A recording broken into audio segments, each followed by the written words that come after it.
Good evening, everyone, and welcome to the council meeting for Monday night, February 12th, 2024. Thank you for joining us, and happy Black History Month. At this time, we are now called to order, and we'll begin with an opening prayer by Councilmember Kalisha Dixon. Thank you, Mayor James. Father, we thank you for your love.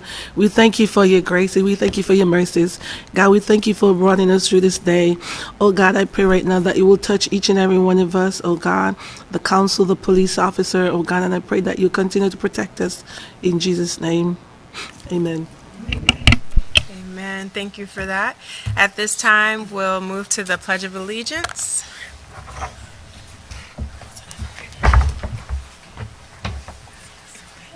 I pledge allegiance to the flag of the United States of America and to the republic for which it stands, one nation, under God, indivisible, with liberty and justice for all. You guys missed it. Councilmember McBride started with "My Country 'Tis of Thee," but you missed it because you weren't here. You cut it short, though. That's the only thing. All right. At this time, we'll move forward with the approval of tonight's agenda. Is there a motion to approve? So move. Moved by Councilmember McBride. Is there a second? Seconded by Councilmember Brown. Any corrections or changes to the agenda? Hearing none, I'll call for the vote. All in favor, let it be known by the saying of aye. Aye. Any nays? The ayes have it. Thank you so much.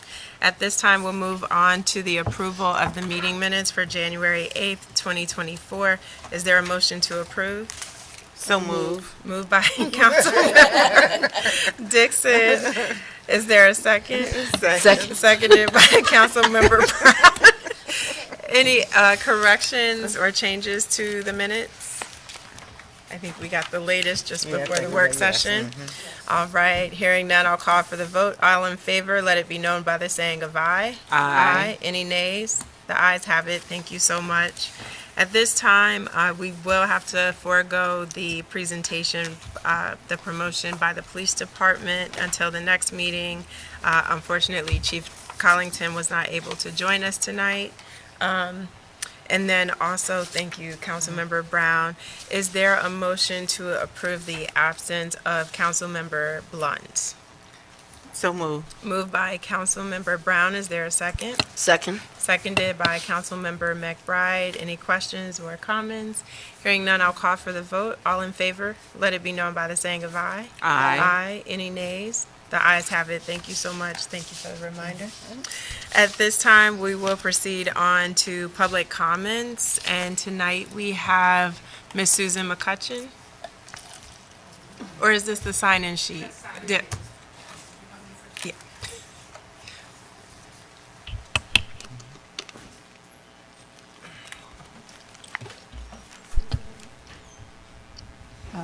Good evening, Susan McCutcheon. I live on Spring Road. Good evening, Mayor, Council, staff, and everyone at home.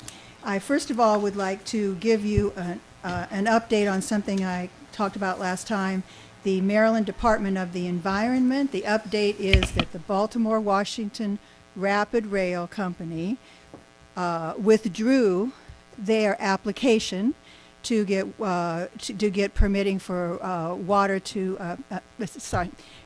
Tier 2 water permitting certification, and that is, although it was not a denial by the Maryland Department of the Environment, the reason they withdrew their application was that they simply couldn't answer the questions from the Maryland Department of the Environment. And also it was suggested, not required, but suggested that that they apply after they actually say what the final route is, and they're able to answer the questions. So that's a small victory for the grassroots opposition, and thank you anyone who supported. I know I sent a lot of emails out. And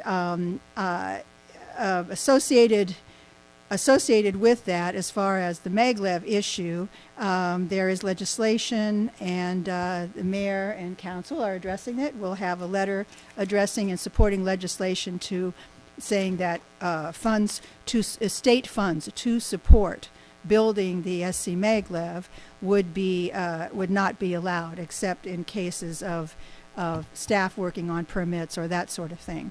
So this is like fourth year round for this, but we're really working on it. And Delegate Williams is very interested in what we're doing and trying to coordinate people speaking about it and getting impact of communities recorded. And further, I think everything is great, and I see all the legislation that's here that was discussed in the work session, and I think it's really important. Margaret Mead said, I don't have the exact quote in front of me, but she did say everything is small, just like everything, like politics is local. It's national, but it is local because that's really where it starts. So don't hesitate to be involved in that, the sector planning, and I'm going to be on the steering committee as a resident. I signed up for it. And get involved. If you're just local, it is just local. You don't have to be in a national campaign. So thank you very much, and that's all I had to say. Thank you. Thank you, Ms. McCutcheon. We appreciate your remarks. And actually, that concludes the end of public comments, but I did just notice something. I didn't realize Ms. Renee Green was going to be online. Is it all right from the council if we have her give a patriotic committee update? Would that be all right? I didn't realize she was online until after we approved the agenda. I'm sorry. All right. Ms. Renee Green, can you hear us? There she goes. Yes, thank you. I'm sorry. I'm going to have to get on the schedule a little bit better than this, but thank you. Good evening, Mayor James and Town Council and staff. Just a little report from the Patriotic Committee. Memorial Day will be here before you know it. It'll be May 27th, and the ceremony will be 11 o'clock. And then I have been in contact with Ray. We're looking at doing a Battle of Bladensburg 110th anniversary event, maybe a ceremony on August the 24th, which would coordinate with the park, who are going to be doing some boat rides and things to celebrate that time. And then just a little quick thing, March I know is Women's Month, and this isn't a thing on Patriotic Committee, but let you know that my documentary, The Coal Woman, had won the Prince George's Film Festival last year for Best Documentary, and it might be an ideal film to show for a Women's Day event. So I'll email Mayor the trailer and the film that you can review and kind of think about it. So that is what I have for this evening. So thank you very much, and I hope you have a great evening and a good meeting. Great. Thank you so much, Ms. Green, for those updates. It was a little hard to hear up here. Did anyone, staff, did you hear the date for the mention of the documentary? It's for Women's Day. She wanted to see, and she'll be sending you a copy of the, for the town of Trailer, so that we can see if we want to use that. Yes. Okay. So I have that in my notes. All right. Excellent. Thank you, Ms. Green. So what was the August 24th for? I think that's the 110th. The 110th, yeah. Thank you. Yeah, for the Battle of Bladensburg, 110-year celebration. Councilmember Brown? Yeah, so she'll get the dates and stuff to us, right? Yes. Okay. And Ray is working with Ms. Green on all these dates with the Patriotic Committee. So what we'll do is I'll ask Ray to solidify all these dates. Okay. I'm sorry if you could not hear me very well, but yeah, the dates are May 27th for Memorial Day. Battle of Bladensburg is August the 27th, and then a possible event for Women's Day, Women's Month next month. Okay. Thank you. Thank you, Ms. Green. It came through better that time. Thank you so much. We appreciate you. All Thank right. you. So we will continue on with unfinished business, and we did discuss this a little bit in the previous meeting, but we cannot talk about our town budget enough in Bladensburg, so we want a round two with Mr. Tinelli. We love talking about our budget.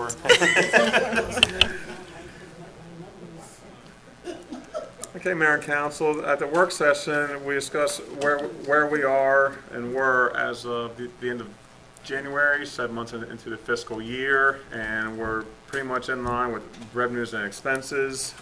Just showing you the budget format, our financial format, and that is in my written report, the treasurer's report with the full financials and everything. And we're going to be doing the budget the same way. We'll probably do the first work session that we have scheduled on our budget calendar is going to be in April, and we'll probably just do the revenues first on that work session, go through all the revenues, the trends from this year and what we're projecting for next year, and the next two budget work sessions will be for the departments. The first budget the second budget work session for the expenses usually covers the mayor and council and the administrative departments. Those include the town administrator, town clerk, and finance department. Those three departments or four departments make up about 15% of the total budget.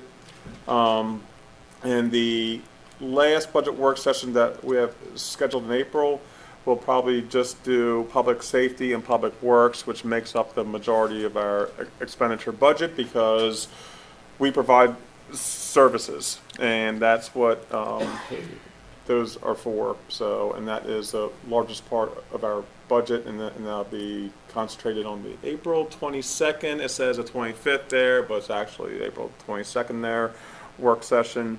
If we need to go in more detail, we can go ahead and schedule another one that Thursday or in May or anytime that we need. So, and also discuss some of the budget challenges that we will be facing next fiscal year, which will include the the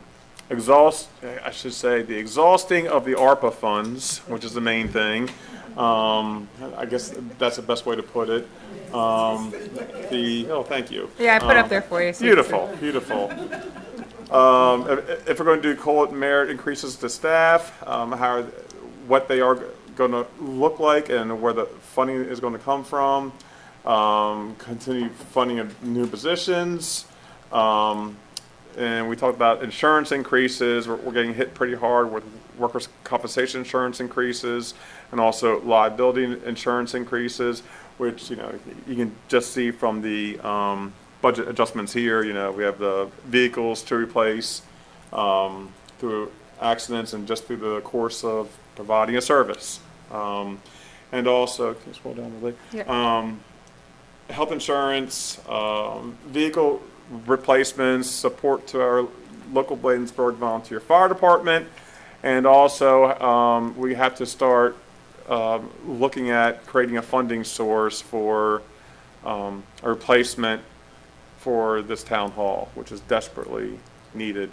And that's going to be a multi-year project with multi-year financing. So, and that's about it. That's just my quick budget update. We just discussed that in detail last work session as much as I could. But again, the treasurer's report has a full detail and everything. So hopefully that touched on everything a little bit here. It did. Just one thing, though, that I appreciated. You just mentioned in the work session that for the March 11th meeting, you would do constant yield tax rate presentation plus the tax differential presentation. So we added that in there. Yes. Okay. And that will, it drives the budget, and also so citizens know, what services are being provided. What's that? No, you can. No, my No, mic's no, on. no, no, no, Eva's on. Oh, So that okay, was yeah. what they wanted to let us know. Is Oh, that yeah, okay. She guys wanted to show you Yeah. that's where she is. I was trying to talk the whole way to, so there's no dead air. Okay, so. Okay, yeah, no. Yeah. They were It's letting her know. called hitting the post, Right, okay, no. so I used to be a DJ on Yeah. a radio. Thank you for that very brief update as we waited for Eva to join. So now we will move into financial business, with the first item being the adoption and approval of the FY 2023 financial statements and audit report completed by LSWG Certified Public Accountants.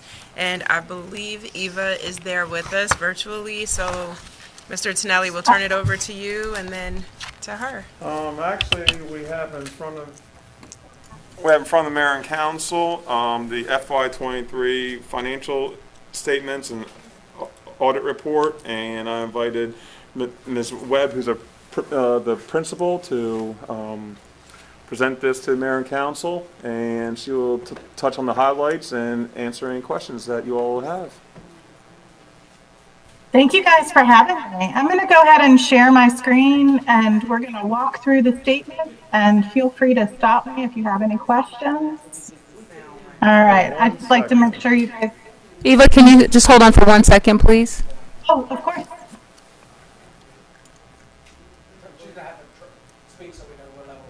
Okay. Do a test for us so that we can hear you. Yes. You hear me now?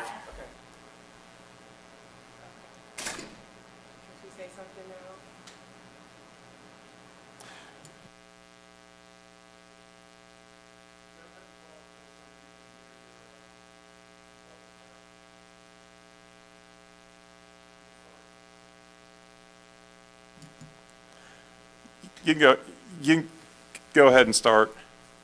Okay, can you hear? You can hear me and everything? That's good. Yeah.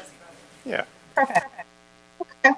Well, again, thank you for having me. So we did the audit for the June 30, 2023 year end for the town. You'll see, I always like to stop here on the actual report. So you'll see in the second paragraph, it says, in our opinion, the financial statements referred to above present fairly in all material respects. And so what that means is that you have a clean, unmodified audit opinion for the current year. And I always joke because none of those words sound good, but they are. That's the best audit opinion that you can get. I do like to remind everyone that management is responsible for these financial statements, and all we do as auditors is express an opinion on them. The second page of the opinion, I like to pause here because a lot of times, I'll get into the numbers a little bit, but a lot of times people really want to know what we do in an audit. And so these bullet points here help explain a little bit. So the reason you have an audit is because you want an outside opinion on your financial statements. So what we do is we exercise professional judgment, and we maintain professional skepticism throughout the audit. We do identify and assess the risk of material misstatement. And so during that risk assessment process, that's when we go through and determine which audit areas we're going to look at and which areas we're going to test.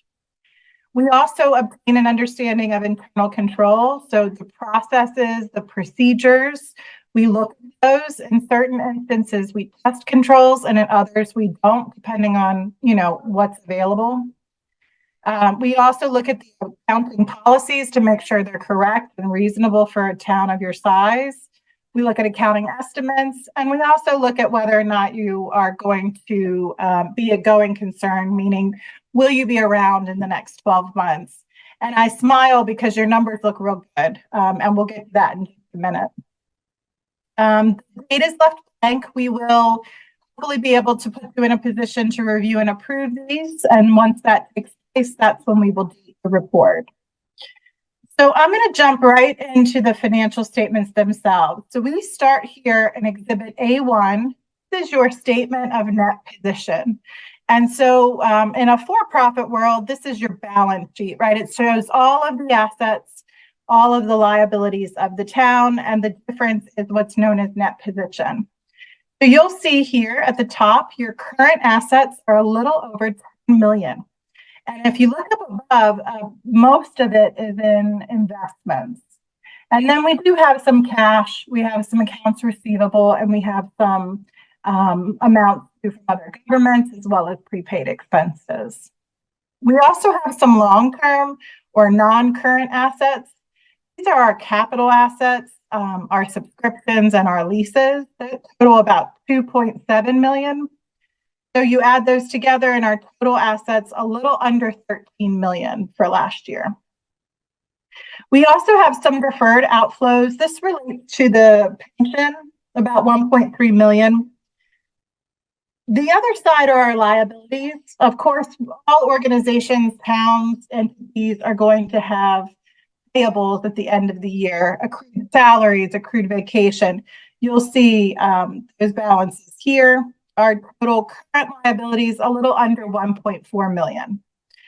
We also have some long-term liabilities, right? We know that we're in that pension plan. We owe about 2.4 million on future payments for that.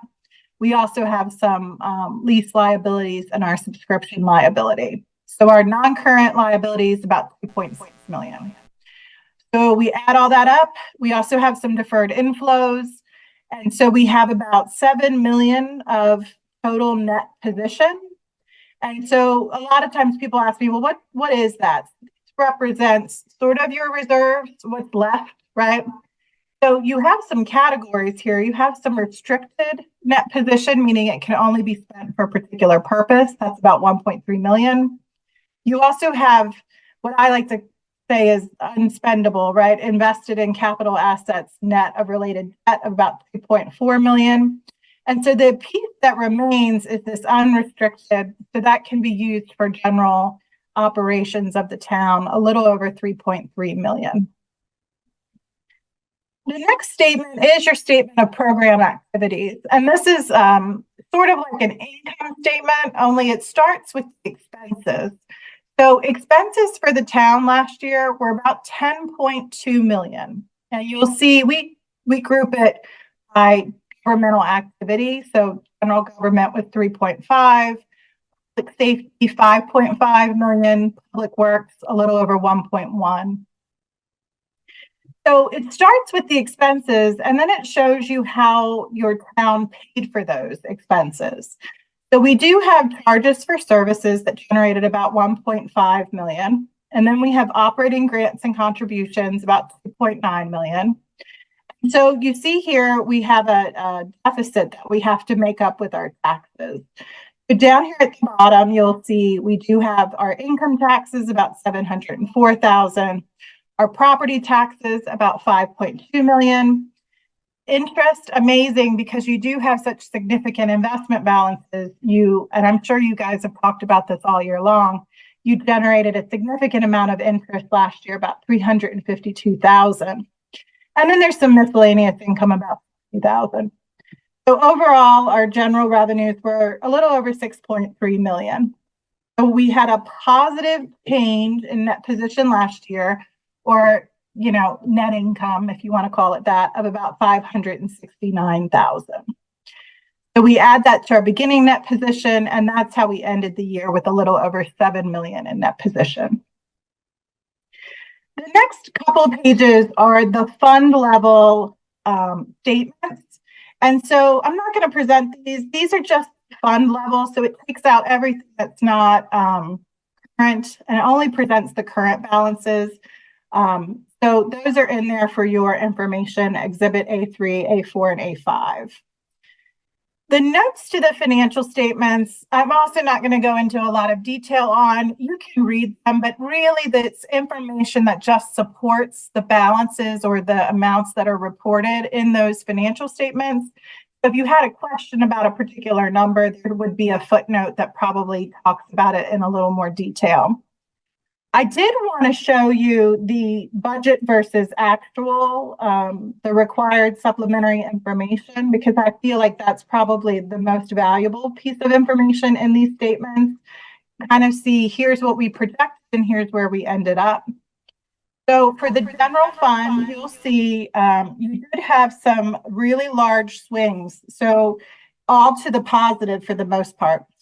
Total taxes, you had budgeted about 5.4 million. You actually received 5.9. You had a positive about 472,000 generated here.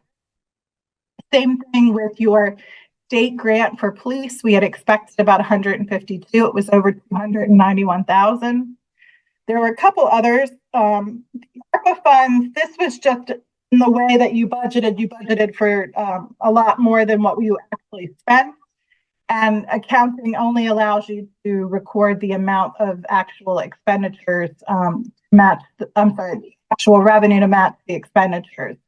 So you were a little over on your budget on that line. Over here in the back, your automated traffic enforcement, we had budgeted about 157,000 and you generated 1.3 million. So a little bit over $1 million variance there to the good. Again, interest was, phenomenal last year. You budgeted about 4,000 and you generated 352,000. So it's important here to look at this line and see we budgeted for 9.4, almost $9.5 million. And we generated 10.8 million. So a 1.4 million more than we were expecting. Which as accountants, we always like to see it conservatively budgeted. So we like to see nice big variances, positive variances on the revenue side. Now on the expense side of things, there were not a lot that were significantly off. The town administration compensation bucket was down about 118,000. We know we had an open position there. Police department categories were all over budget to the total about almost 1.2 million. You'll see the breakouts here by the different categories.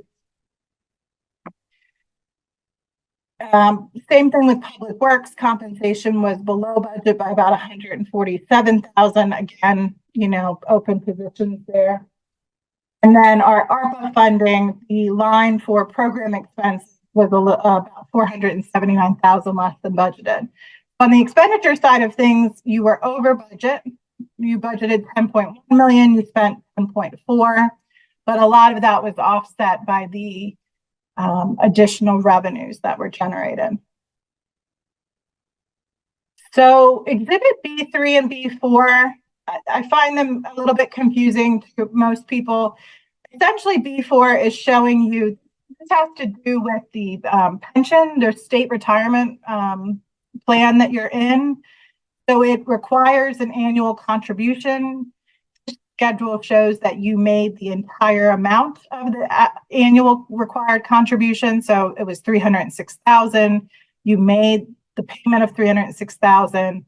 It shows you that your covered payroll last year was 3.8 million, and that's 7.97% of 3.8 million. So, I forgot to ask. Do you want me to go ahead and show the draft of the separate report for the ARPA funds or just the financial statements tonight? Is that the one? You asked if you wanted us to go through the ARPA funds as well. Is that what you just asked? Sorry, Yeah, the report. It's only 2 pages. I just wasn't sure if it was something you guys wanted me to talk about or not. The special engagement we have to do because you spent more than 750,000. Had. Okay. So that report, I guess I should stop here. Were there any questions on the financial statement?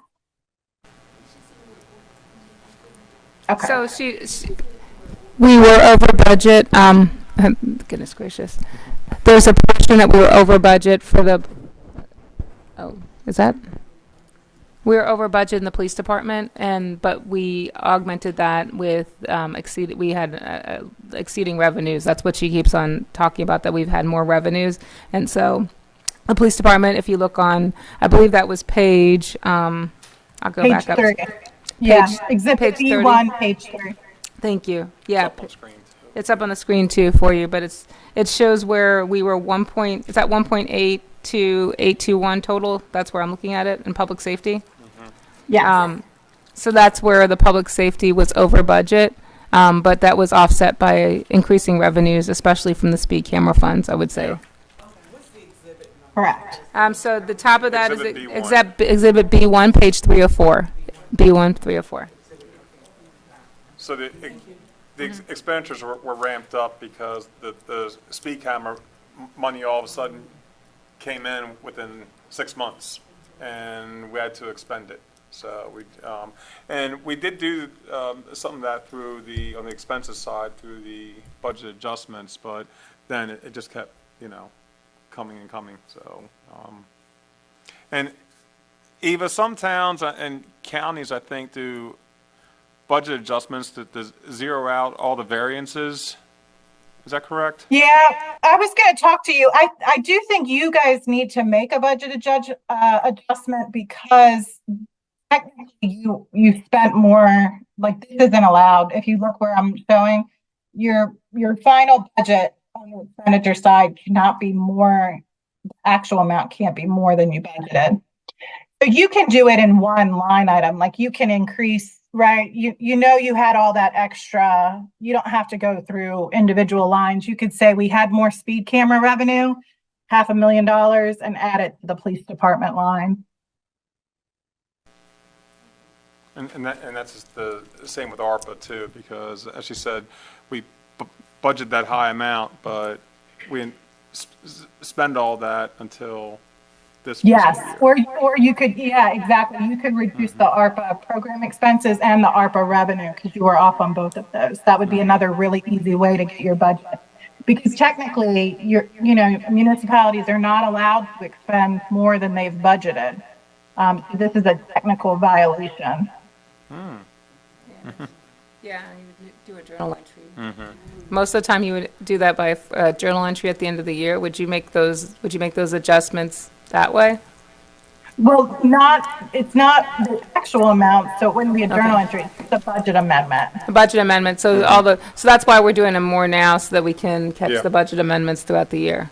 Okay. Yeah, that's the perfect way to do it. So if you know you're starting to get more money in, go ahead and make a budget amendment for what you're now going to spend it on, right? So anytime you're increasing the expenses, you need to identify a revenue source to go with it.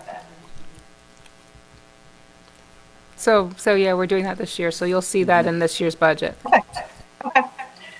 But yeah, I was going to follow up with you on that, Vito, because technically. Oh, that's fine. I mean, again, those were two new big programs that just came in. So it's, yeah. Yeah. So the second one, and we can circle back if there's other questions. This is actually a separate engagement that had to be performed because of the ARPA funding. They allowed for towns of your size, anybody who received less than 10 million, have this special engagement in lieu of a single audit, because nobody would pass a single audit because the procedures weren't in place before they gave you all this money.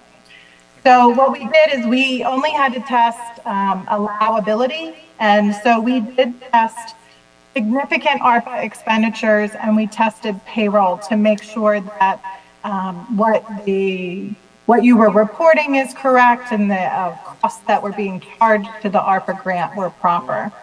So you'll see we only had one finding. Finding had to do with employee time sheets.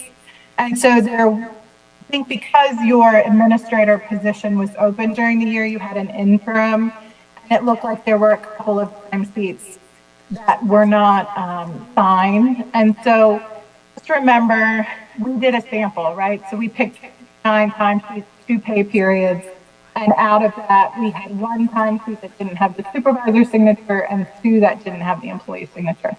So this is a control that should be in place, and that's why it is a finding here. So you'll see that the town has already hired a new town administrator, and that person is now responsible for ensuring that all of the documentation is proper. This will get submitted to the Federal Audit Clearinghouse. I don't expect you will hear back from them because, 30,000 municipalities received funding. So I think unless it's something drastic, you'll be fine. So, Ms. Any Webb, questions? just a question there. Councilmember Brown, do you want to raise the question about that? Because we did discuss it a little bit in the work session. Well, of course. Thank you. Yes. So it's about, and it's more or less about the terminology. And we were having a discussion with the word finding. So, and then because Mr. Tonelli is the finance person, but instead of using finding, what did we say, Mr. Tonelli? It was, can we say, Is this, I guess, what like is, it's, I mean, Eva, this doesn't go on the audit as a, like a notice of, yeah.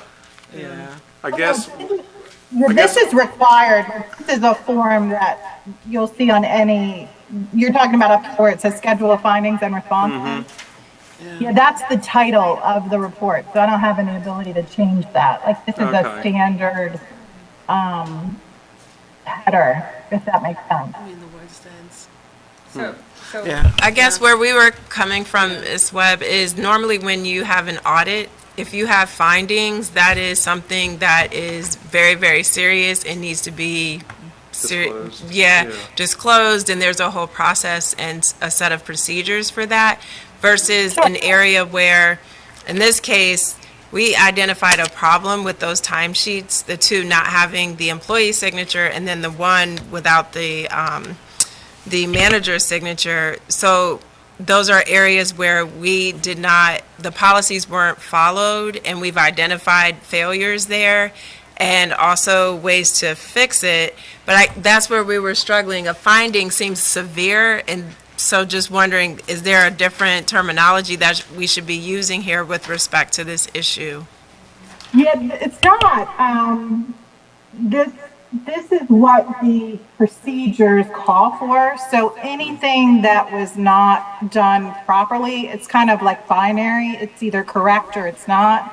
So I do understand the language there, but that is sort of the standard language for this particular type of engagement that the Department of Treasury requires. We Like, appreciate it that could feedback. have something- I'm sorry. Go ahead. I was just saying, we appreciate that feedback. Okay, yeah, this language I can change, right? Like, so these are all things, like criteria, condition, cause, effect, auditor's recommendations, and views, like those are the headers have to go on here. There's a format the government requires, but all this language I could change. So I hope it's clear from here that,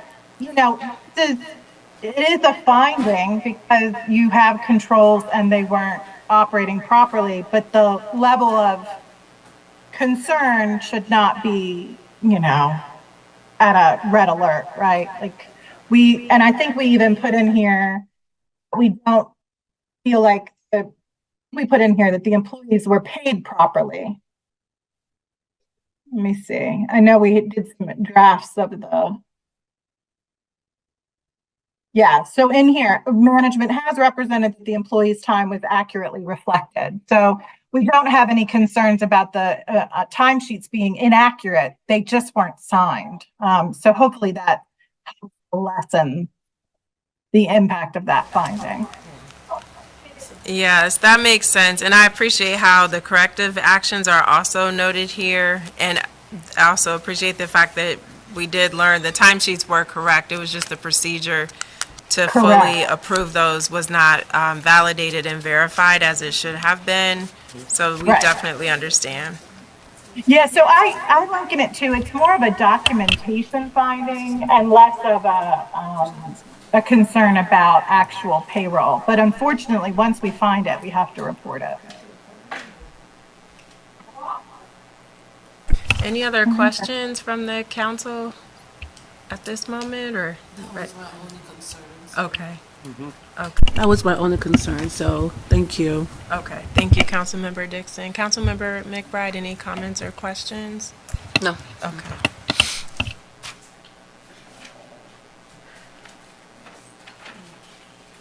All right. Thank you. Yeah, just wanted to ask one question though about the 457 deferred comp plan. So when we switched over to state retirement, for those that were here with the town, their funds got rolled into state retirement.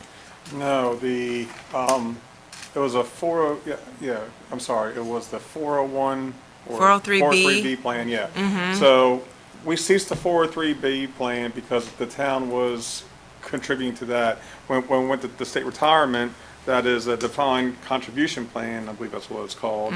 So we weren't going to fund both plans. So we terminated the 403 plan and went to the state retirement plan in 2008. What happened, there is funds there that the town contributed to employees every year, but there's a vesting schedule. So if an employee left on the 403B plan, the employee left before fully invested up to like year 5, they would lose the town contribution to their plan. And it was graded, it's like 20, they'll get 20% of the contribution first year, 40% second year.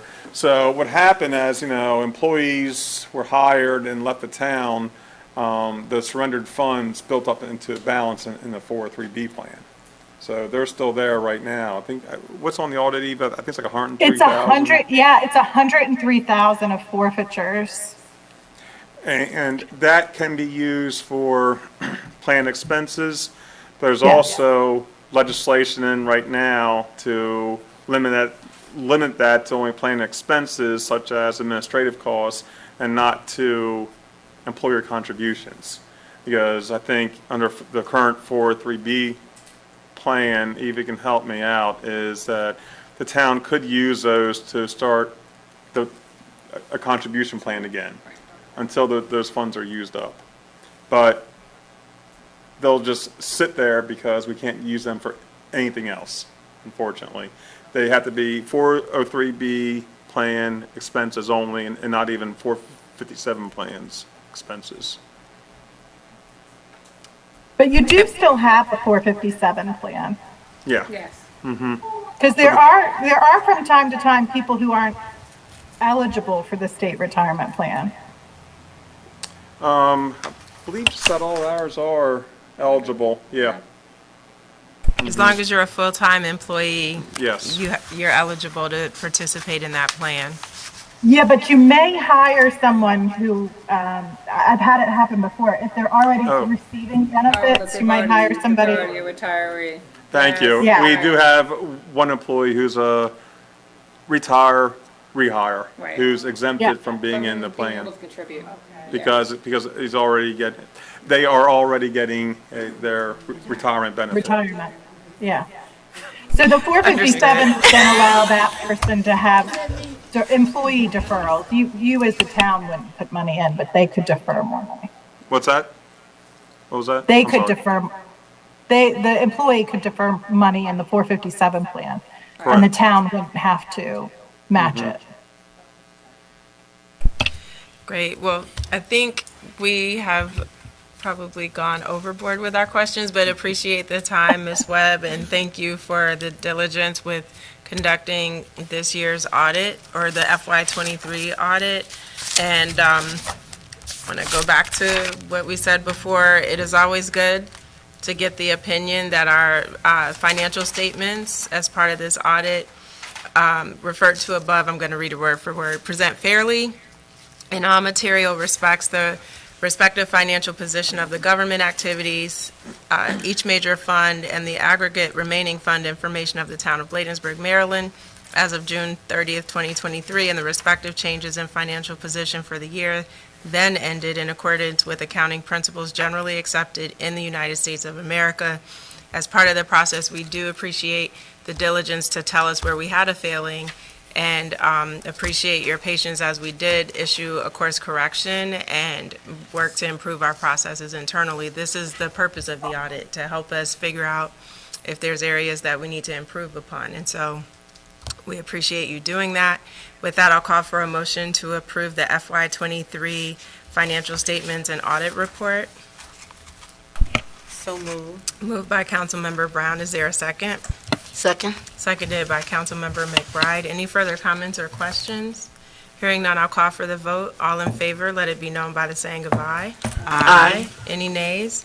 The ayes have it. Thank you so much, and thank you again, Ms. Webb, for joining us tonight. Thank you. Next, we'll proceed on with financial business to item number 2, which is the budget adjustment 6-2024, and we'll turn it over to our town administrator. Thank you, Mayor and Council. I want to go and read to get to that item. This is a budget adjustment for, sorry, you caught me off guard for 2 seconds, sorry. No worries. I was in the wrong pages. I had it open and I've lost my page. Hold It's on. okay. So, this is the first budget adjustment is for the, oh goodness gracious, can you read it to me? I gotta get to my page. Just lost it, thank you. While you're So, getting yeah, here to it is. Ms. Bailey Hedgepeth, I was going to say, similar to a couple meetings back, we may have to rotate on the reading of the resolutions, so we don't burn you out. Right, So just know so you yeah, can thank pass you very it. much. I just don't know where this, everything just got, my whole thing just got closed, so, nope, I got it. I've got it right here. No, I got it. I went to open it the wrong one. All right. I don't know why, when I was looking so hard at the audit that I must have lost everything. Okay. Yep, I got it. Nope, I got it. I'm just gonna scroll to it right now. Takes me 2 more seconds, and I'm here. Okay. Oh, the audit is 30 pages now. Yeah, I know. Sorry. I can't scroll as fast as my little finger's working as hard as I can. That's why that's why my book should be back. It was nice. Oh my gosh, that is long. Keep on going. Getting warmer. Yeah. Okay, last pages. All right. So this is the budget adjustment 6.2024, the approval of a budget adjustment for expenses related to the purchase of 2 2023 Ford Interceptors, all-wheel drive, and 1 Dodge Ram 1500 from New Holland Auto Group in the amount not to exceed $135,188 from speed camera proceeds. This ordinance is an emergency ordinance to amend the operating budget of the town of Bladensburg, Maryland for fiscal year 2024, July 1st, 2023 to June 30th, 2024. Whereas the town administrator of the town of Bladensburg has made a recommendation to the town council to amend the 2024 budget to reallocate funds for this fiscal year. And whereas the mayor and council of the town of Bladensburg have determined it's in the best interest of the town to pass a budget ordinance at the February 12, 2024 council meeting, now therefore it being enacted and ordained that the mayor and town council of the town of Bladensburg do the following amendments to the general operating budget of the fiscal year 2024 for the purposes of 3 vehicles. Approval of the adjustment for related purchase of 2 Ford utility all-wheel drive Interceptors, and 1 Dodge Ram 1500 from New Holland Auto Group in the amount not to exceed $135.88. The overall budget impact $135.88, and be it further enacted and ordained upon the passage of this ordinance and authenticated by the signature of the mayor and the town clerk, and shall be recorded in a book kept for that purpose. In addition to this ordinance, shall be published and certified by the town hall for 10 days following the adoption pursuant to Article 2, Section 209 of the Town Charter of the Town of Bladensburg, effective this 12th day of February 2024. Thank you, Town Administrator Bailey Hedgepeth. Is there a motion to approve Ordinance 6-2024?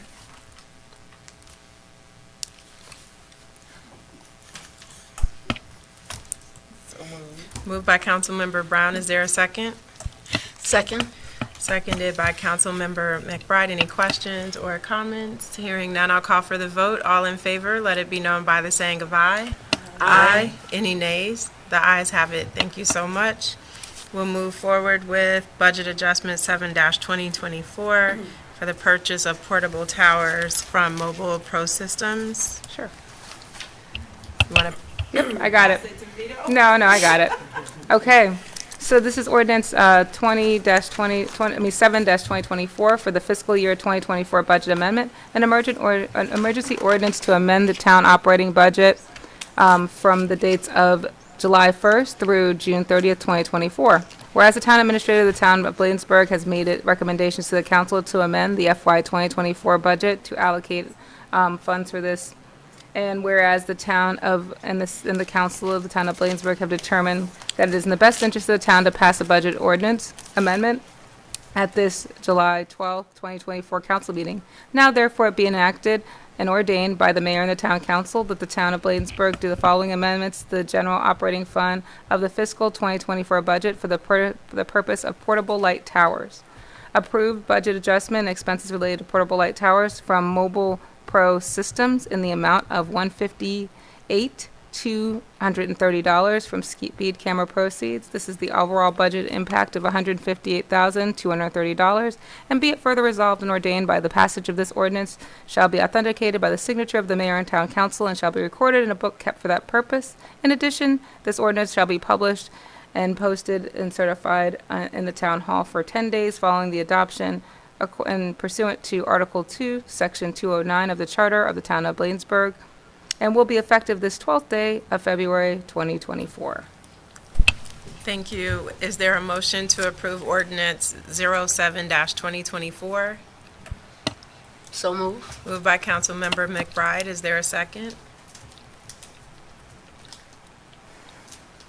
Second.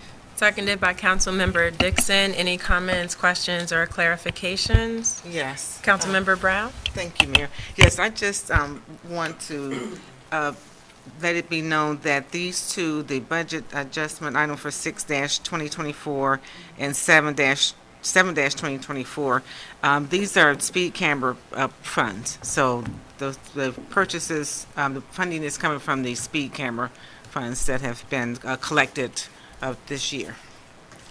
And I just want to reiterate on what Councilmember Brown says, that these towers are a valuable asset to our community, and it will help our law enforcement officers to better monitor and manage the public spaces, and not only that, respond in an effective manner. Absolutely. Thank you, Councilmember Brown and Councilmember Dixon. If there are no more comments or questions, I'll now call for the vote. All in favor, let it be known by the saying of aye. Aye. Any nays? The ayes have it. Thank you so much. Budget adjustment ordinance 7-2024 passes. We're now into new business, and the first item under new business is the contract approval. As we discussed in the work session, we've really been in need of securing a new trash and refuse collection services, and so Town Administrator Bailey Hedgepeth, I'll turn it over to you. Thank you, Mayor, Council. This is the approval of Contract 11-2024, approval to allow town administrator to execute a contract with Bates to renew trash and garbage collection service for a period of 5 years with 2 one-year renewals beginning March 1st, 2024. To provide some additional background in which the mayor, which was provided in the last session. This is a new 5-year term, again, with 2 one-year extensions. The new rate is $26 per household with twice-a-week garbage and trash pickup, along with bulk trash pickup. Recycling is not covered under this because it's a separate contract with the county, but Bates will still remain as our recycling our recycling vendor, but that's a separate contract. There's a CPI adjustment that will begin in March of 2026. There is a additional town location, and the fuel surcharge is clarified. The additional information that I provided in the previous session is that we are currently out of contract with Bates. We sought quotes from the state for other vendors who were more expensive than Bates was, and that we worked with the other port towns on their most recent renewals to have contracts that would align with theirs. And again, so the only other changes that we're talking about is some changing of liability and adding EEO and environmental clause language. And that's all if there's any questions, I will be able to answer them for you in regards to this contract. I just have one question. I am not sure, or I'm not aware of why are we out of contract with Bates. What was the reason?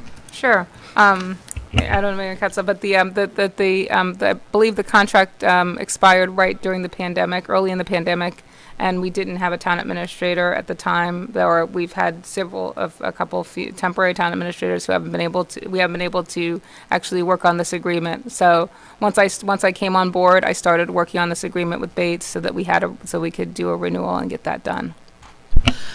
And what do we have something in place? We didn't have a town administrator back then. Is there something in place that this doesn't happen again? So the challenge that we ran into was we had interim town administrators and there was fluctuation in staffing. So each time we got the new person in to get started, there's a matter of priorities. And in a couple of cases, we had existing staff trying to be interim town administrator plus handle their own responsibilities. So to answer your question, to prevent it, if it happens again, if it's a matter of staffing, it's really at the council's discretion to say this has to be done at this point in time. In our case, though, we were still able to secure services while working through some of the other more pressing things, especially once the ARPA funding came in. That became a huge priority. And so rather than shift some staff time and focus to this, we had to shift staff time to managing some of the millions of dollars that came in through ARPA. So it's just really a matter of prioritization. And it's up to the council if it were to occur again. The town administrator has negotiated that at the end of the 5 years, we can do 2 one-year extensions to buy us some time to get things into a place so that we don't get out of contract again. Thank you, Mayor. And thank you, Michelle. Thank you for those questions. And thank you for highlighting it's still 2-a-day trash because that is top billing for our residents. They do not want to go from 2-a-day trash collection. We'll still have bulk trash collection. You mentioned recycling would be separate. Also appreciate the fact that we're supporting a Bladensburg business. That is important, supporting local businesses and also a minority-owned business here in the community. So with that, I'll call for a motion to approve contract 11-2024. So moved. Moved by Councilmember Brown. Is there a second? Second. Seconded by Councilmember McBride. Any comments or questions for staff? Hearing none, I'll call for the vote. All in favor, let it be known by the saying of aye. Aye. Any nays? The ayes have it. Thank you so much. We'll proceed on with contract approval 12-2024, allowing the town administrator to execute a contract with Low Impact Design Center for $30,227. Thank you, Mayor Council. This is a contract approval 2024 to allow the town administrator to execute a contract with Low Impact Design for engineering and consulting services for flood planning and other related documents for grant proposals in the amount of $30,227. The town again is seeking assistance to identify and build support around our stormwater infrastructure. What we're using is a small amount of ARPA funds that have already been budgeted in the Public Works beautification, the beautification amendment that was previously approved by council. What we're looking for is support on planning and technical assistance to identify and secure short and long-term projects to alleviate flooding experienced by our residents and businesses. Especially in our business, especially in the business community, because of the work that we're doing in regards to our flood channels. The 2 main tasks will be assistance in identifying potential viable projects and providing planning with level cost estimates so this town can provide very clear grant applications. And the second would be assistance in preparing relevant supporting documents to engage potential funders and government representatives. So when we're talking about, we had an opportunity to go out with Delegate Ivy this fall and talk about flood issues. Well, having this will be able, I can then talk to the DNR secretary about specific projects that we have. We talked about the need, but now I can show them a proposal that would show what this would do for these particular areas. So this funding would allow us to have this project substantially completed by June of 2024, which puts us in a really great timing for funding for the new year. And I will be able to answer any questions. Oh, and as far as the competitive bidding exception is that this low impact design has worked with the cities of Hyattsville, and the city of Cheverly on similar design contracts, which is what we are piggybacking on for the contracting process. Excellent. Any questions for Town Administrator Bailey Hedgepeth? All right, so Just real quick. Councilmember Brown? Mrs. Bailey Hedgepeth, and this will help with getting funding for flood projects, right? Yes, ma'am. And with that, I'll call for a motion to approve contract 1224. Moved by Councilmember Dixon. Is there a second? Second. Seconded by Councilmember McBride. Any further comments or questions? I do just want to stress, as was stated by our town administrator and Councilmember Brown, that the whole purpose of this investment is to position us. Thank you, Mr. Gray. I was talking with no mic.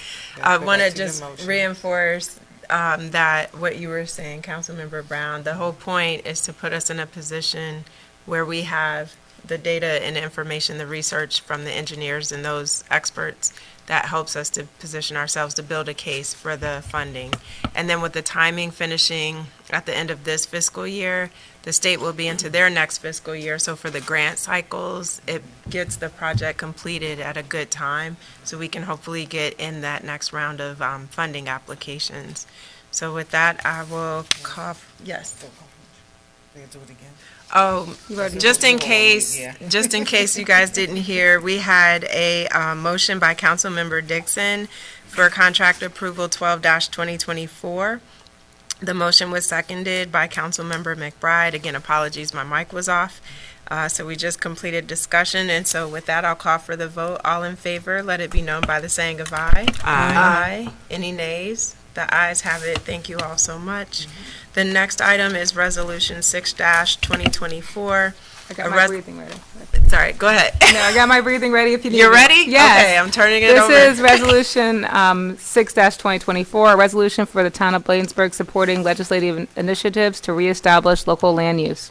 Whereas the town of Bladensburg is active in the legislative process, the town provides testimony and provides support for regional efforts that improve access for residents of Bladensburg. And whereas the local government of Prince George's County has passed resolutions and or supporting, other local governments have passed resolutions and or supporting legislation that examines and reestablishes local land use in Prince George's County. And whereas Section 5-213 of the Maryland Code states a municipality may adopt regulations subject to any right of referendum of the voters or special election as may be privileged by a municipal charter. And whereas Section 5-212A subparagraph 2 of the Maryland Code states, it is the policy of the state that planning and zoning controls shall be implemented by local government, and whereas the town of Bladensburg is subject to land use decisions of the Prince George's County Planning Board,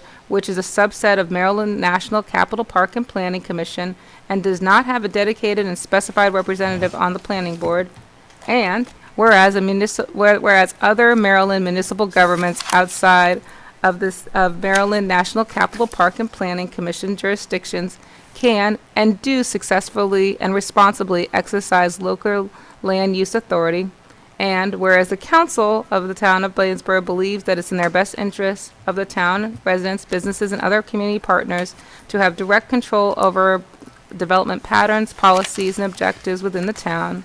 Now therefore be resolved that the town of Bladensburg supports legislative initiatives that establish local land use and control and authority to municipal governments. Be it further resolved that this resolution be hereby adopted this 12th day of February 2024 and shall take effect immediately upon adoption. Thank you for reading resolution number 6-2024. Is there a motion to approve? So move. Moved by Councilmember McBride. Is there a second? Second. Seconded by Councilmember Dixon. Any questions or comments?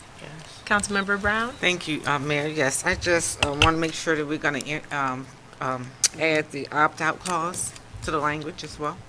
So we talked about that we would, as we do the testimony, ask for that to be an amendment for the legislation and not put it in the resolution.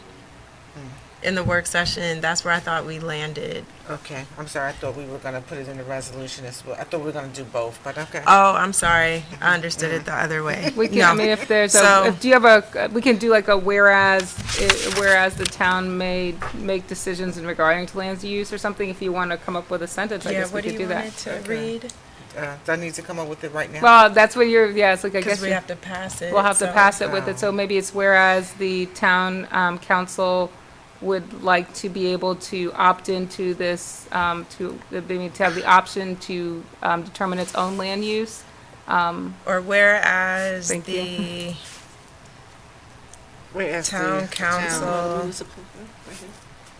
Where is the has town? the option That's the to opt in should the state approve? Yeah, Something along should the those lines, should the 'cause it's really legislature, up should the to the legislature, legislature. should the legislature approve this matter? Does that Right, make sense? because- Since the Should le- it say state legislature? State legislature, too. So the town council has the option to opt in should the state legislature I'm saying opting out of it. Opt in or out? opt in or out? Yeah. Should the state legislature Should the state legislature approve approve this matter? this approve the matter? bill. Just in case it becomes something else? Yeah. Yeah.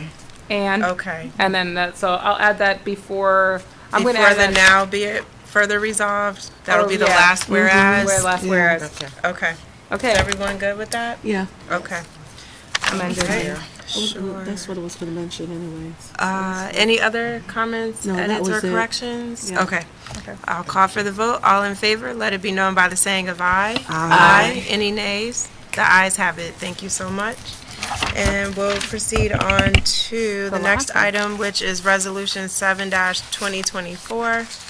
A resolution concerning a task force to plan the celebrations for the 250th anniversary of the United States of America for the purpose of creating the United States of America semi-quincentennial. I'm gonna have to say that like 50 times. You have to Task say it force 3 times, really, To really plan- fast. to plan celebrations in the town of Bladensburg commemorating the 250th anniversary of the United States of America. For the whereas on July 4th, 2026, the United States will celebrate its 250th anniversary of its founding. And whereas this anniversary is a momentous occasion that should be commemorated with a variety of events and activities that reflect the diversity and strength of our nation and the role of Bladensburg in the founding. And whereas Bladensburg was a key part of the founding of the U.S., not only for the Battle of Bladensburg in 1814, but for the town's many historic sites and residents. Whereas Mayor Takesha James is a member of the Governor's Committee on the United States of America Semi-Quincentennial Celebration in Maryland, and whereas the town of Bladensburg recognizes the importance of engaging citizens in a variety of community organizations in celebrating the U.S. Semi-Quincentennial and fostering a greater understanding of the appreciation of the American history, culture, and achievements, now therefore it be resolved that the Town Council of Bladensburg that 1, hereby create the Bladensburg U.S. Semi-Quincentennial Task Force to plan, coordinate the celebrations for the 250th anniversary of the United States, and this task force shall consist of 5 to 9 members appointed by the mayor, representing various sectors of the community, including residents, community leaders, educators, business owners, and historical societies. And this task force will meet at least quarterly to plan and coordinate civic education and community celebration through 2026, and will submit a report to the mayor and council on its activities, ensuring transparency and accountability. The commission's duty are not limited to planning the commemoration of this U.S. Semi-Quincentennial in Bladensburg, and I think it's a different word, outlined in specific events, programs, and initiatives to align the town's historical significance and cultural heritage. A, identifying and securing funding for celebrations by seeking grants, sponsorships, and donations while exploring partnerships with the county, state, federal agencies dedicated to the semi-cinquentennial, and coordinating with other local, state, and county, local, state, and agencies to ensure a smooth operation of these celebrations. They'll also submit a report to support a report to council 3 months after the final event. At that time, the commission shall dissolve. The report will evaluate the celebration's success and make recommendations on future celebrations in the town. Be it further resolved that this resolution will be adopted this 12th day of February 2024 and shall take effect immediately upon its adoption. Thank you for reading yet another resolution. Is there a motion to approve? So move. Moved by Councilmember McBride. Is there a second? Second. Seconded by Councilmember Brown. Any comments, questions, or clarifications? I just want to thank everyone for the work session discussion. I know we talked about it at length and just really look forward to making this a successful endeavor. Similar to the celebration of the War of 1812, I think it's awesome that we get to highlight not just our nation's history, but our own town's history with this project. So again, thank you all. And with that, I'll call for the vote. All in favor, let it be known by the saying of aye. Aye. Any nays? The ayes have it. Thank you so much. On legislative updates, I feel like we can forego those if that's okay, because we did talk through those at length, unless there was something pressing that the council members or staff wanted to share.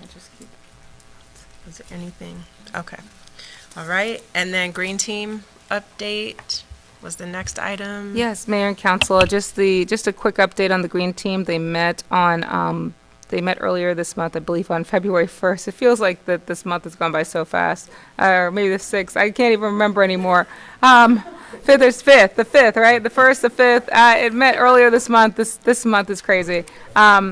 What we provided was a list of completed projects that the town has done previously as part of a sustainability plan. Again, the Green Team is part of our sustainability plan with MML. And having this is part of our MML certification, not part of our overall sustainability program for the state, which is a different program. Again, attached are these things for people's review, and if there are any questions, I'm here to answer them. Thank you for that report on our Green Team efforts. Any questions from the council before we move on? Hearing none, that completes the items that were listed for this segment of the agenda, and now we will move into staff reports. So with that, we will begin again with finance. Mr. Tonelli. Just in case we haven't had enough. We talked about this in the work session also, touched on it, and I have the full report attached. Just going back to the audit finding, I mean, that's my first one, and over the thousands of transactions we had related to the ARPA program, and the hundreds of residents we help with housing assistance, new policies and procedures, and 3 timesheets gets that aren't signed gets noted. But I just don't want to take away all the good the ARPA program has done. So Yeah. it's But you should mention it's still a that bummer. we but should that's just mention that we spent out all the money in rental, because that's a big. Yeah. All the money in rental assistance has been utility assistance. spent out. And I'm sorry, housing assistance. Housing assistance. Has been spent out.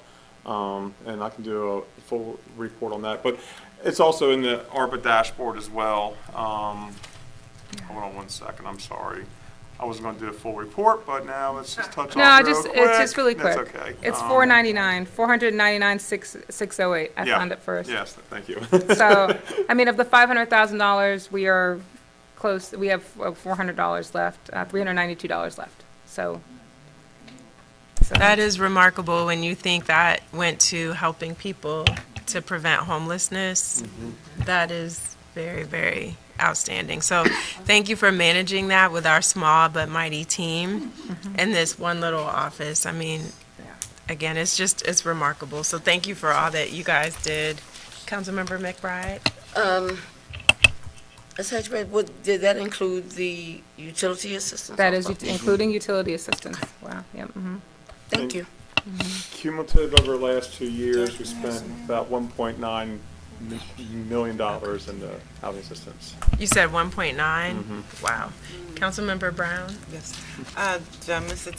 Tonelli, going back to the ARPA funding, so do we have all the funding has already been allocated line item to to We different have, like, I projects throughout the believe, town? And I guess the question is that if we have residents who may still need some form of rental or utility assistance. school business assistance. Yeah, that's the yeah. business assistance money. That's all we have left. Yeah, and I know we discussed it before and made it clear this was the last tranche for housing once Yeah, it was I used understand up, that, so. but if we have people in a need, for right now, because the good part is that the ARPA funding was supposed to go towards helping people. Correct. And yeah, and so, yeah, so that was the question, is there a line item where because I don't think all the businesses, use their funding, but I just think to say, no, we can't help people anymore. And not at least look at the line items, say, hey, is there something where we can move something, move some funding, from here to here. Now, may have to take a look at it. You can't tell me right now, but I just Staff can bring just something back to the council if you'd like for the just next something, meeting. We Mrs. can. Finelli, we that can I would bring like. it. Yeah. Sounds good. That's a good point, Councilmember Brown, because we want to make sure that our residents are taken care of. So, All right, thank you for that. We're going to keep moving on. I know Chief is not with us, but code enforcement, Sean, will come to you. Sure. Good evening, Mayor and Council. Just want to bring up a couple highlights that we kind of work with the code enforcement. In January, we had two kind of weather events. We had the snow event and the ice event, and we also had the high wind event that actually came through the town. I'm happy to report that there were no damages due to the high wind or anything. The only thing we did have was we had one low-hanging wire, which actually was attached to the police department, which was able to be resecured that day. Fortunately, a Pepco truck was across the street at Carl's, and they came over and helped us out. Another probably major event that happened in Bladensburg, there was actually a fire at Bladensburg High School. There was a fire in their culinary arts kitchen. Happy to say there was no injuries to any staff or students. Kids did get out half day early because they were basically handling the smoke damage there. And it was only minor damage to the kitchen. I do believe that they're going to be back in there probably within if they're not back in there this week, they should be back in there with the culinary arts program. And one of the last things that I have is we had 3 citizen concerns on the GoGov app, and all those have been handled. And like I said, I'd like to report back to them on the mayor council. Let's say that that program is working, and like I said, it's a great asset. And again, to all the residents out there, please use the My Bladensburg app if you need to get with the staff. Get in touch with any staff from town hall, police department, or code enforcement, and that will complete my report. Excellent. Thank you, Code Enforcement Officer Reinhardt. Next, we'll move. I know Mr. Hall's not here for Public Works, and we do have a written report on that. Town Administrator. Well, that's what I wanted to do, is give kudos to our Public Works team and the work that they've done during the snow and ice storm and over the last few weeks. We had, due to the storm, we had some ice buildup and snow buildup on our roof that they actually had to do some repairs internally for us. And I just want to thank that team for all the work they do, because I think they're often unsung heroes that we don't really recognize enough.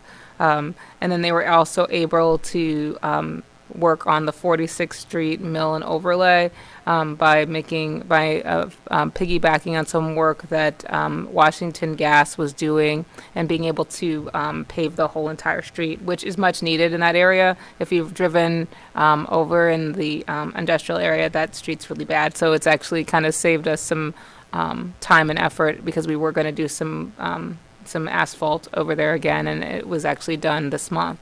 So I just wanted to let you guys know that, and just making sure that the Public Works team gets their kudos. And again, they're just reminding people about the trash pickup. As for my report, there's a couple things. The mayor and council asked for COG reports, which is there on some updates, so that please read it for that, because we've been going to a lot of the different meetings. We still have our security camera program that council has allocated funding to. It's estimated for 50 households. I think we've gotten less than 10. So there are still funds there. And again, we spent out the rental assistance funding so far. We're going to also, we had a meeting, Mayor and I met with Walkable Watersheds this last week in regards to possible funding for the Port Townsend, a project that will, and a public meeting will occur in April. And then I just wanted to share the fact that we've been continuing to work on a bunch of projects, which is in my report. So, Mayor, that's all I've got. Thank you for those updates. We definitely appreciate it. And we'll keep moving on with the next set of reports, which is now Mayor and Council reports, starting with Councilmember Brown from Ward 1. Thank you, Mayor. Once again, we would like to definitely thank our staff for just, the amazing work that they continue to do in the town of Bladensburg and keeping the town clean, keeping us safe. While our legislators are in session, our senator and delegates, I just want to give a few updates, really quick updates. And I always like to give a little bit of education component so that people can understand the process. So the General Assembly is through 1 month of its 3-month session, and over 3,000 bills have been introduced. So the deadline for introducing bills in the Senate has passed, and the House deadline was February the 9th. So there will be no more bills that can be introduced. Now, so there are 3 phases of the General Assembly's work. In the first month, bills are introduced and committee hearings start. In the second month, that ends in the beginning of March, all bills have to pass out of committee in one of the 2 chambers. So that's the House or Senate, to be heard in a timely fashion by the other chamber. In the last month, all the bills have to be passed by the other chamber and then reconciled and then sent to the governor. Any bill that is not approved by both chambers in the same exact form by midnight on Monday, April 9th, that sign or die is dead until next year. Okay? So, yes, until next year. So, you can find information about who your legislators, who your legislators are. Well, actually, you all should know for our area here, our legislators are Senator Malcolm Augustine, Delegates Diana Fennell, Delegate Julian Ivey, and who? Denny for the Langley Park area. Denny Tavares for the Langley Park area. So but you can go to mgaleg.maryland.gov, mgaleg.maryland.gov. And I really encourage you all to go on, take a look. I will post this information as well. But one of the environmental bills is HB 735, and the House Bill, HB means House Bill 735, and SB means Senate Bill 642. So this is the Beverage Container Recycling Refund Program, and this is a recycling program. So this bill will create a beverage container deposit program in Maryland with a 10 to 15 cent refundable deposit on metal, glass, and plastic beverage containers, depending on container size. The deposit is refunded to the customer when the beverage container is returned for recycling. And, there are some states out there who already do this. So that would be wonderful for that to happen, here in Maryland. Because I'm always like, I have a bottle. I'm like, can I take this away and get my 5 cents or get my 10 cents for doing the right thing? So, and there are a lot of other bills. I'm just going to be considerate of time, but what I will do, as I said, I will have this information posted, and I encourage our residents to definitely get involved. Also, there is under criminal justice a HB 73. That's the expungement program. So this bill would reduce the time that a person would have to wait to file a petition to have his or her record expunged. There are a lot of great bills out there. Some will be passed, some won't be passed. But the good part is that it's good to be informed, have the information, and know where you can go and participate and be a part of the solution. Thank you. Thank you, Councilmember Brown. Great information, and I'm so for the beverage deposit. Growing up in Michigan, it was 10 cents, and we didn't have bottles littered everywhere because, especially for students, we could make good money bagging up bottles and cans. And I won't tell you how old I am, but back when gas was 69 cents a gallon, when I was in high school, getting those bottles to go get gas money to fill up my car with $10, it's pretty sweet. All right, moving on. Ward 1, we'll stick with Ward 1 with Councilmember Dixon's report. Thank you, Mayor James. I just want to say good evening again to the council and mayor. Good evening to my residents. Thank you for listening. My report is I attended the COG meeting regarding the Chesapeake Bay, and I must say they have some great information coming up for 2025. I also attended the CRF state and local official meeting, and I supported Councilmember McBride at her prior breakfast. It was really a good breakfast. Congratulations on your first prior breakfast. I also attended the Bladensburg Business Roundtable meeting, which was a very informative meeting. And as we know that our businesses are very vital to our community. MLK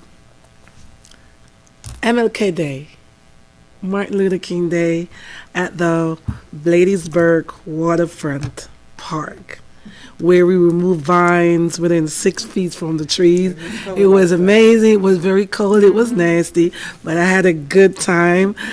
I also had a meeting with Coach Bynum and Mr. Bynum and Coach O regarding our Boys and Girls Club that we're actually looking to reinstate. Thank you so much. Thank you, Councilmember Dixon. And next we'll move on to Councilmember McBride.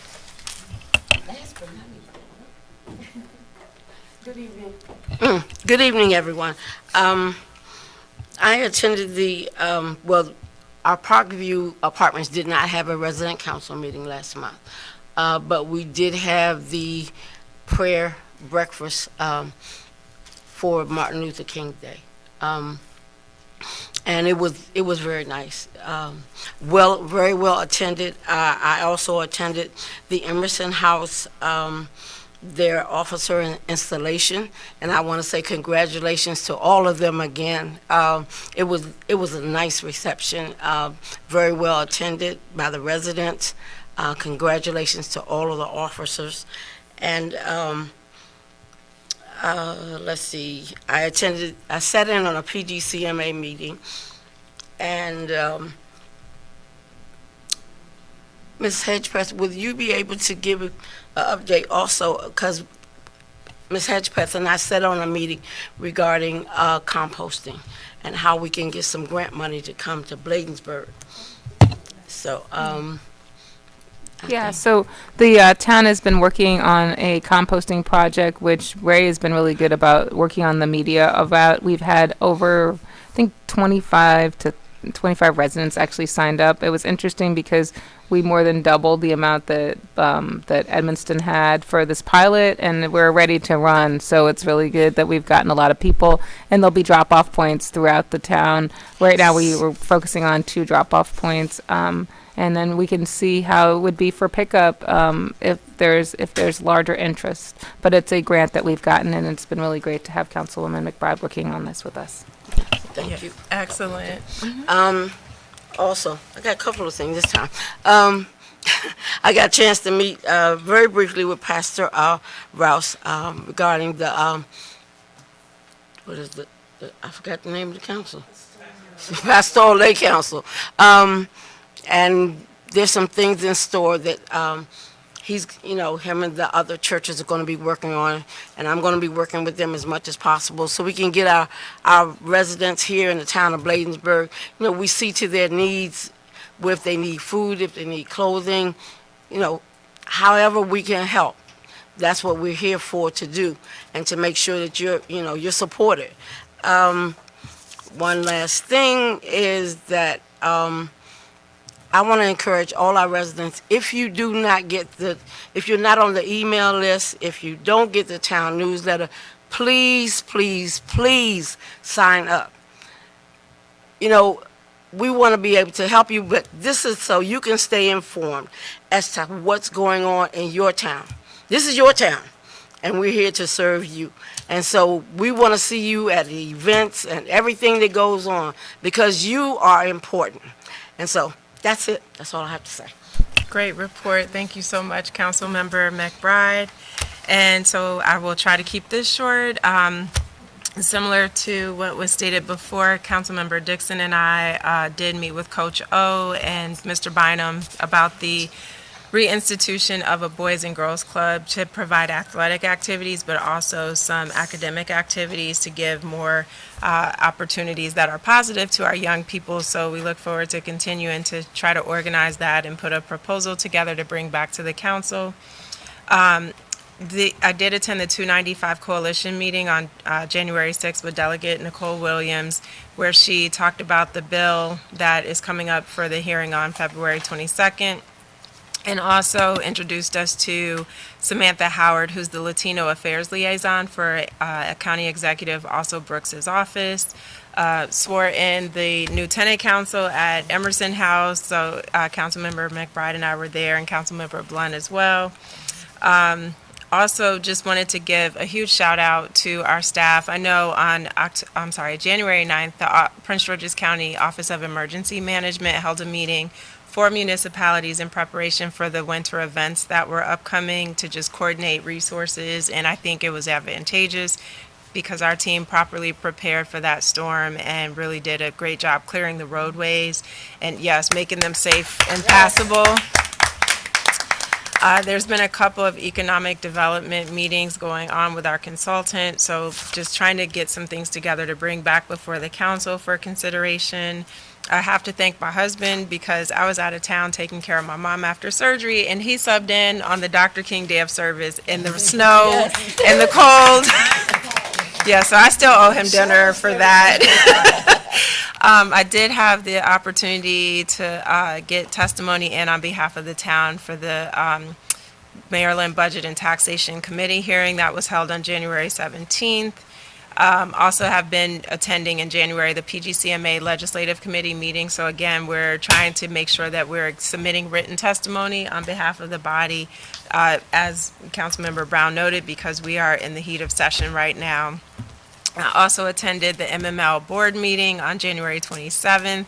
And then on January 23rd, I'm still serving as chair of the Engagement and Outreach Committee. So we had that meeting where we talked about the If I Were Mayor contest, but also our hometown series where we're encouraging members of MML to get out and visit other municipalities who don't often get interactions with the members. And so I believe it's this Friday, the president of MML and I and some of the board members are going to Montgomery County to do some visits over there. And then last but not least, the Bladensburg Business Roundtable, it's been on hiatus for a bit due to COVID, and we've been trying to restart that. And so this time around on January 30th, we met here, brought in Josephine Selvakumar from Park and Planning to talk about the Port Town Sector Plan. We had our legislative consultant here as well, Tony Perez, to give the businesses updates on legislation impacting them. That's up in this session and encouraging them to submit testimony. So it was a good start and look forward to doing more. And I'm sorry, last but not least, one of the things with the Pastoral Aid Council that I've shared with Elder Rouse is the desire for us to get back to helping with food resources. And so starting in March, we will likely, through them, have 30,000 pounds of food to distribute for free on a monthly basis. What we're doing now is just trying to set up our partners for distribution because the town does not have those resources for storage and all the volunteers. So anyway, more to come on that, but we're getting closer to having that solidified. And the same partner bringing the food is also donating 200 coats, 200 or 300 coats to the community. And that distribution will be done at the Salvation Army. So I'll have the flyer ready for distribution this week so we can share it with our schools and really make sure our kids, it's, you know, still winter weather out there, so we can still provide those resources. And that concludes my report. Sorry, I tried to go fast. I should have been like the auctioneers, talking fast throughout. So that takes us to the end of our agenda. So with that, is there a motion to adjourn? Oh, Councilmember Yes, thank you, Mayor. I just want to just remind the public, we did have a public safety meeting scheduled, but it's, we had inclement weather on that Saturday, so we are rescheduling our public safety meeting for the month of March. Details will follow. Thank you.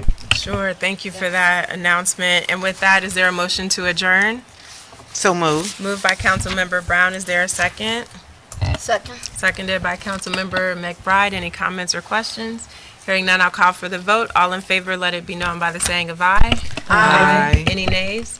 The ayes have it. We are adjourned. Thank you so much for joining us. Good night. Good And night. happy Enjoy Valentine's your Day. Valentine's. Happy Valentine's Day.